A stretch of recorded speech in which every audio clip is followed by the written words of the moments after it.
মাঝে মাঝে আমরা মারা একটু সাধারণ কিছু জিনিস অন্যরকম করে তৈরি করে দিলে বাচ্চারা যেন সোনামুখ করে খেয়ে নেয়। আমার ছেলে মেয়ে রুটি তরকারি একদমই খেতে চায় না, নিয়েও যেতে চায় না স্কুলে।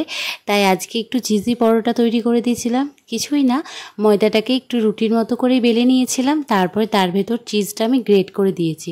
তোমরা চাইলে যে স্লাইস চিজ পাওয়া যায় সেটাও এখানে দিতে পারো। একটু গ্রেট করে আমি এর ভেতর দিয়ে দিয়েছিলাম, তারপরে এটা তেল দিয়ে অল্প তেল দিয়ে ভেজে নিয়েছি। চারি সাইড দিয়ে চিজগুলো বেরিয়ে যাচ্ছিল আর খেতেও বেশ ভালো লাগছিল। হয়ে গেছে আমার চিজি পরোটা। এটাই আমি দুটো টুকরো করে দিয়েছিলাম ওকে। এই যে আমি ছোটো ছোটো টুকরো করে এটা ভাজ করে নিয়েছি, দুটো টুকরোই করেছিলাম। তারপরে একটা আপেল 4 টুকরো করে কেটে দিয়েছিলাম।